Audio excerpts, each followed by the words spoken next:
লোহিত সাগর দিয়ে জ্বালানি রপ্তানিতে বাধা পেয়ে ১৩টি দেশ নিয়ে সামুদ্রিক প্রতিরক্ষা জোট গঠন করেছে সৌদি আরবে। এই জোটে রয়েছে বাংলাদেশের নামও। কেন এই জোট গঠিত হলো, এর লক্ষ্য বা উদ্দেশ্য কি, এ নিয়েই আজকের নির্বাচিত খবরে কথা বলবো প্রথম আলোর কূটনৈতিক প্রতিবেদক রাহিদ এজাজের সঙ্গে। সাথে আছি আমি রিজওয়ান সিদ্দিকী। স্বাগত আপনাকে। ধন্যবাদ। সৌদি আরব একটি সামুদ্রিক প্রতিরক্ষা জোট গঠন করেছে, সেখানে বাংলাদেশের নামও রয়েছে। আসলে এই জোট কেন গঠিত হলো এবং এর লক্ষ্য কি? ধন্যবাদ। আমরা জানি যে ইরান যুক্তরাষ্ট্র যুদ্ধ শুরুর পর থেকে, বিশেষ করে ২৮শে ফেব্রুয়ারি শুরু করলো এবং আজকে যখন আমরা এই আলোচনা ১লা আগস্ট করছি, এখন পর্যন্ত সেই যুদ্ধটা চলছে। বিভিন্ন বিভিন্ন ফর্মের বিভিন্ন সময়। যদিও একটা অস্থায়ী সমঝোতা হয়েছিল, অস্ত্রবিরতি বা যুদ্ধবিরতি হয়েছিল, হরমুজ প্রণালী খুলে দেওয়া হবে। কিন্তু এর মধ্যে দেখলাম যে এই যুদ্ধে হরমুজ প্রণালী একটা বড় কৌশলগত উপাদান হয়ে দাঁড়ালো। এই প্রেক্ষাপটগুলো বলেই চলে আসি, তাহলে কেন সৌদির নেতৃত্বে এই যে সামুদ্রিক প্রতিরক্ষা জোটটা হলো, যেখানে বাংলাদেশ সহ ১৪টা দেশ যুক্ত হয়েছে। এটা করার মূল উদ্দেশ্য হচ্ছে, আমরা জানি যে ভূমধ্য সাগরের আপনার ভারত মহাসাগর থেকে ভূমধ্য সাগর পর্যন্ত হরমুজ প্রণালীতে বাধা পাওয়ার ফলে যে ৩টা আপনার রুট আছে, একটা হচ্ছে বাবেল মানদেব প্রণালী যেটাকে বলা হয়, লোহিত সাগর এবং এডেন উপসাগর। এই জায়গাগুলোতে আপনার transportation of supply chain management, বিশেষ করে জ্বালানি সহ অন্যান্য পণ্যের চলাচল নিশ্চিতভাবে নিরাপদ করতেই সেটা করা হয়েছে। কারণ আমরা জানি যে বাবেল মানদেব বলে যে জায়গাটা আছে, একটা স্ট্র্যাটেজিক করিডোর, যেটা খুবই খুবই সরু, যার দৈর্ঘ্য হচ্ছে ২৯ কিলোমিটার বা ১৮ মাইল।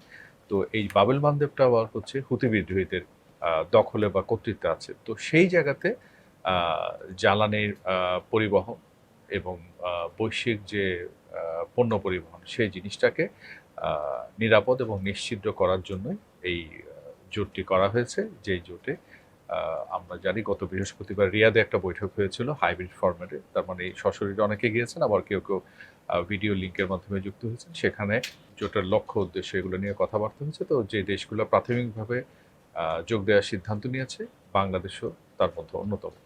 আপনি বলছিলেন যে বাংলাদেশ যোগ দিয়েছে, আসলে বাংলাদেশ কেন এই জোটে যোগ দিল? না, বাংলাদেশ যোগ দিল, অন্যান্য বাংলাদেশ সহ বাংলাদেশ বা সৌদি আরব বাদ দিলে আরও যে ১২টা দেশ আছে, আমরা যদি বলি তাহলে সব দেশগুলোরই কিন্তু, দেশগুলোর নাম একটু বললেই বোধহয় ভালো হয়। তুরস্ক, কুয়েত, বাহরাইন, কাতার, জর্ডান, মিশর, Pakistan, Djibouti, Somalia, Yemen, Sudan এবং কমোরস। তো সবারই তো জ্বালানি এবং পণ্য, এই দুটোর ব্যাপারেই একটা আনইন্টারাপ্টেড ফ্লো থাকাটা বাঞ্ছনীয়। তো সেই জায়গাতেই এটা একটা স্বার্থ আছে, প্রত্যেকটা দেশে নিজের নিজের স্বার্থ।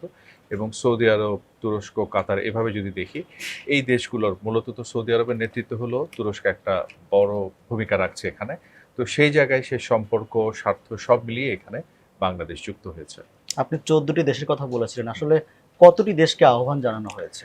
আপনি যে প্রশ্নটা করছেন, ১৪টি দেশ, আমি একটু আগে যেটা বলছিলাম, শুরুতে গত বৃহস্পতিবারে যে সভাটা হয়েছে, সেই সভার মাধ্যমে সিদ্ধান্ত হয়েছে প্রাথমিকভাবে ১৪ দেশ এতে যুক্ত হলো। কিন্তু সৌদি আরবের লক্ষ্য ছিল, আমি যদি ভুল না করি, অন্তত ৫০টা দেশকে নিয়ে যাত্রা শুরু করা। এমনকি যে বৈঠকের কথা আমরা বলছি, সেখানে ৫১টি দেশকে আমন্ত্রণ জানানো হলো। শেষ পর্যন্ত ৪৩টি দেশ অংশ নিয়েছে। এবং বৈঠকের পর সৌদি প্রতিরক্ষা মন্ত্রণালয় যে বিবৃতিটা প্রচার করেছে, সেই বিবৃতিতে তারা স্পষ্ট করে বলছে, এটা শুরু হলো, শুরুতে ১৪টা দেশ, এবং এই জোটে যোগ দেওয়ার বিষয়টি খোলা থাকছে, যে যখনই চাইবে আলোচনা সাপেক্ষে তাতে যোগ দিতে পারে। তো সেইভাবে তারা কাজটি এগিয়ে নিতে চায়। আর এই জোটের সদর দপ্তর যেহেতু সৌদি আরব নেতৃত্ব দিবে, জোটের সদর দপ্তর সৌদি আরবে হবে, এই সিদ্ধান্ত সেই বৈঠকে হয়েছে। এই জোটে অংশ নেওয়ার ক্ষেত্রে বাংলাদেশ পররাষ্ট্র মন্ত্রণালয় কিছু বলেছে? বাংলাদেশের পররাষ্ট্র মন্ত্রণালয়ের সঙ্গে কথা বলে আমরা গতকাল যেটা জেনেছি, ১.৫ থেকে ২ মাস ধরে সৌদি আরব এই প্রস্তাব নিয়ে আলাপ আলোচনা চালিয়ে যাচ্ছিল। এবং সে আলাপ আলোচনাগুলো সরকারের বিভিন্ন পর্যালোচনার পর নীতি নির্ধারণী পর্যায়ে সিদ্ধান্ত হয় বাংলাদেশ এতে যোগ দিবে। এবং একটু আগে যেটা বললাম, বাংলাদেশের স্বার্থ যে বিষয়গুলো আছে, সেগুলোকে অগ্রাধিকার দিয়ে এই সিদ্ধান্ত নেওয়া হয়েছে বলে জেনেছি। এখানে বাংলাদেশের ভূমিকা কি থাকবে? দেখুন, এখানে বাংলাদেশের ভূমিকা না বলে আমার মনে হয় আমরা বিষয়টাকে দেখতে পারি, জোটে যারা যুক্ত হয়েছে সেই দেশগুলোর ভূমিকা কি হবে। কারণ এই জোটের উদ্যোগটা সৌদি আরবের সচিবালয় বা মূল কার্যালয় হবে সৌদি আরবে, তাহলে সৌদি আরবেতে বড় ভূমিকাটা রাখবে। এবং এটা বলতে গিয়ে আমি এখন থেকে প্রায় ১ দশক আগে এরকম আরেকটি জোট হয়েছিল, সেটার আলোচনায় আসছি। তো আমরা প্রাথমিকভাবে যদি বলি যে কি আলোচনা হয়েছে, আমরা তো বলছি আলোচনা হয়েছে, সিদ্ধান্ত হয়েছে, জোট হয়েছে।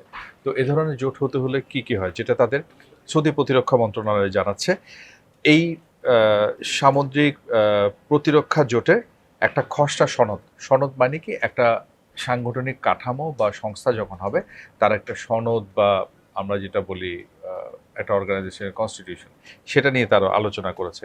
তারা আলোচনা করেছে রেফারেল ডকুমেন্টস, অর্থাৎ এই যে প্রতিরক্ষা জোটটা হবে কিভাবে তারা কাজ করতে পারে, এই জন্য কিছু তথ্য উপাত্ত, সাংগঠনিক কাঠামো কি হবে, একটু আগে বলছিলাম একটা সচিবালয় হবে, তারপরে কমান্ড ম্যানেজমেন্টে কে থাকবে, কিভাবে থাকবে, তারপরে ভবিষ্যতে তারা কি পদক্ষেপ নেবে, তো ইত্যাদি বিষয়গুলো নিয়ে আলোচনা করেছে। এবং আমি যে প্রসঙ্গগুলোর অবতারণা করলাম বৈঠকের রেফারেন্স ধরে, তাতে করে বলাই যায় যে এ ধরনের জোট যখন হয়, অর্থাৎ তো সর্বসম্মত সিদ্ধান্ত হয় যে বা যারা যাবে, অর্থাৎ এই মূলনীতি, প্রাথমিক মূলনীতি, কমান কারা চালাবে, কাঠামো কি হবে, এটা সনদ কি হবে, কিন্তু এটা দেখে আমরা বুঝে নিয়ে যাই এখানে কন্ট্রিবিউশনটা শেয়ার থাকবে। আপনি প্রশ্ন করতে পারেন তাহলে কি আমরা সেখানে এটি কোনো দেশকে লক্ষ্য করে বা উদ্দেশ্য করে বা কোনো জোটকে লক্ষ্য করে কিনা, তারা সেখানে পরিষ্কারভাবে বলছে যে এটা মূলত হচ্ছে অনেকটা ধরনের প্রতিরক্ষা টাইপের, কাউকে টার্গেট করে সেটা করা হবে না, সাপ্লাই চেইন ডিসরাপশন যাতে না হয়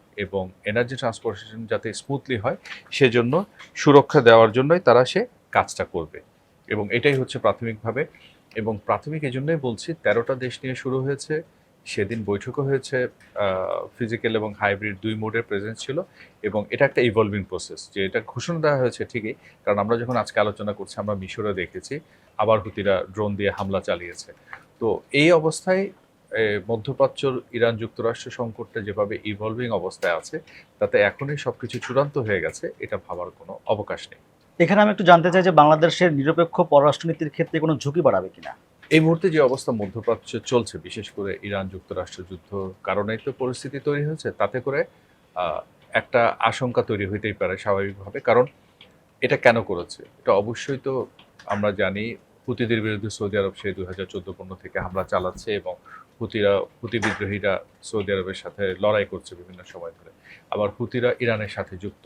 তো সেই জায়গাতে এটা একটি দিক, অন্য দিক হচ্ছে এই যুদ্ধ কিন্তু মধ্যপ্রাচ্যের দেশগুলো, যেটাকে আমরা গালফ কোঅপারেশন কাউন্সিল বা জিসিসি 6টা দেশ, তাদের মধ্যেও কিন্তু এক ধরনের বিভাজন, মতপার্থক্য সেটা দেখতে পাই। এবং মতপার্থক্য দেখতে পাই বলে আমি আপনাকে যে দেশগুলোর নাম বলবো না, জিসিসি সৌদি আরব, কুয়েত, বাহরাইন, কাতার আছে, কিন্তু দুটি গুরুত্বপূর্ণ দেশ সংযুক্ত আরব আমিরাত এবং ওমান এখনো যোগ দেয়নি। তাহলে খুব স্বাভাবিকভাবে একটা মনে হতে পারে যে জিসিসিভুক্ত দেশগুলোর সাথে আমাদের জ্বালানিতে সহযোগিতা আছে, এবং তার চেয়ে বড় সহযোগিতা হচ্ছে কর্মী পাঠানোর ক্ষেত্রে, এবং আমাদের অর্থনীতিতে ওই দেশগুলোর রেমিটেন্স একটা বিরাট ভূমিকা রাখে। তো সেই জায়গাতে এই প্রশ্ন চলে আসে, আমরা মধ্যপ্রাচ্যের সংকটে নিজেদেরকে জড়ালাম কিনা। আপনার নিশ্চয় মনে আছে আজ থেকে প্রায় ১ দশকের আগের সময় সৌদি আরবের সাথে কাতারের একটা সংকট তৈরি হয়েছিল, তখন আমাদের উপর প্রচণ্ড চাপ ছিল যে বাংলাদেশ সরকার যেন সৌদি আরবের পক্ষে নেয়, কিন্তু খুব লক্ষণীয় বিষয় হলো বাংলাদেশ নানান চাপ উপেক্ষা করে শেষ পর্যন্ত সৌদি আরব, কাতার কারো পক্ষে থাকে না, কারণ সৌদি আরবে যেমন আমার স্বার্থ আছে, কাতারেও স্বার্থ আছে।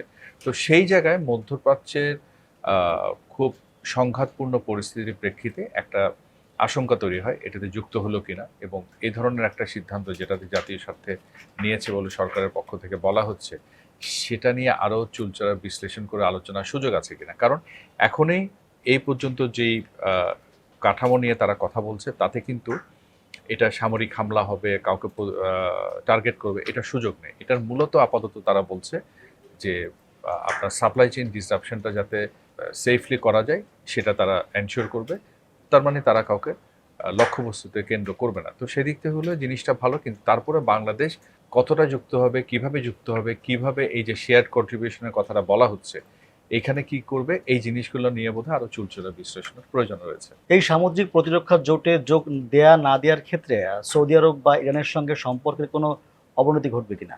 না, ইরানের সাথে সৌদি আরবের সাথে তো ঘটছে না, কারণ আমাদের সৌদি নেতৃত্বে অর্থাৎ সৌদি উদ্যোগে যুক্ত হয়েছে, এটা তো ঘটার কোনো কারণ নেই। ইরানের ক্ষেত্রে হলো আপনার কেন যোগ দিয়েছি বা কেন যোগ দিতে হয়েছে, এটা ইরানের সাথে কথা বলার সুযোগ আছে, এবং আমার মনে হয় যে ইরানকে সেটা বোঝানোর স্কোপটা যখন আছে, আমার মনে হয় সরকার সেটা বলতে পারে যে আমাদের এই পরিস্থিতির প্রেক্ষিতে আমরা এই প্রক্রিয়াতে যুক্ত হলাম। কারণ যুক্ত না হলে, কারণ আমারও তো জ্বালানি লাগবে, আমারও তো আমদানি রপ্তানি পণ্যগুলোর পরিবহন খুব স্মুথলি হওয়ার প্রয়োজন আছে। তো সেই জায়গায় বাংলাদেশ তার নিজের যুক্তিটা নিশ্চয়ই ইরানকে কাছে তুলে ধরতে পারে। আপনি একটু আগে বলছিলেন যে এর আগেও একটি সৌদি একটি জোটে যোগ দিয়েছিল বাংলাদেশ, সেটার কি অবস্থা? দেখুন, একটু আগে যেটা বলছিলাম, তখন আমরা জানি যে সন্ত্রাসবাদ বিরোধী যে ইসলামিক মিলিটারি কোয়ালিশন হয়েছিল সৌদি আরবের নেতৃত্বে, সেটা শুরুতেও কিন্তু একটু আগে বললাম না 50টা দেশ 14টা এসছে, শুরুতে সেটা অল্প কটা দেশ নিয়ে যাত্রা করে, আমি যদি বলি 20-25-এর বেশি, পরে সেটা 42-এ গিয়ে ঠাকায়। লক্ষণীয় বিষয় হলো সেটাও ছিল কিন্তু হুতিদের এই হামলার প্রেক্ষিতে আইএস বিরোধী জোট বলা হচ্ছিল। বাংলাদেশ 2015 ডিসেম্বরে যে দেশগুলো যুক্ত হয়েছিল, ডিসেম্বরের শুরুতে প্রথম জোটে যাত্রা হয়, ওই সময় বাংলাদেশ তার যুক্ততার ঘোষণা দেয়। কিন্তু বাংলাদেশ যুক্ত হলো সৌদি আরবে যেই সচিবালয় আছে, সেখানে প্রত্যেকটা দেশ থেকে কর্মকর্তা পাঠানোর কথা, নানান স্তরে তারা কাজ করবে, অপারেশনাল এবং সাচিবিক পর্যায়ে। বাংলাদেশ কিন্তু তাদের প্রতিনিধিদের সেখানে পাঠায়নি, একজন পাঠিয়েছে, পরে আর পাঠানো হয়নি। 4 জনের একটা অফিসারের পুল ছিল। তো সর্বশেষ সেখানে 2022 সালে সৌদি মিলিটারি কোয়ালিশনের যে ভারপ্রাপ্ত প্রধান এসেছিলেন, তিনি বাংলাদেশের সরকারের সঙ্গে দেখা করে অনুরোধ করেছিলেন বাংলাদেশ যাতে ডেলিগেশন পাঠায়। অর্থাৎ আমি এই রেফারেন্সটা এই জন্যই টানছি, বাংলাদেশ তাতে যুক্ত হয়েছিল, কিন্তু বাংলাদেশের যে নীতি, যে কারো বিরুদ্ধে আক্রমণ, সংঘাত, এটাতে জড়িয়ে পড়া, সেই জায়গাতে বাংলাদেশের যে একটা নীতিগত অবস্থান, সেই নীতিগত অবস্থান থেকে সরেনি বলে বাংলাদেশ শেষ পর্যন্ত সেখানে কোনো পূর্ণাঙ্গ প্রতিনিধি দল পাঠায়নি, এবং যতদূর জানি এখনও সেটা সে অবস্থায় আছে। যেভাবে কোয়ালিশনটা যাত্রা শুরু করেছিল, সেইভাবে কিন্তু সেটা সক্রিয় এমনটা বলার সুযোগ নেই। কেননা সৌদি যেই জ্যেষ্ঠ কর্মকর্তা এসেছিলেন, তিনি বলছিলেন যে বাংলাদেশ যেন সক্রিয় ভূমিকা রাখে। তার মানে কি, আপনি যুক্ত হয়েছেন, সদস্য হয়েছেন, কিন্তু সদস্য হয়ে তো আপনি সেখানে সক্রিয় থাকলেন কিনা নিষ্ক্রিয় থাকলেন, সেটাও কিন্তু বোঝার আছে।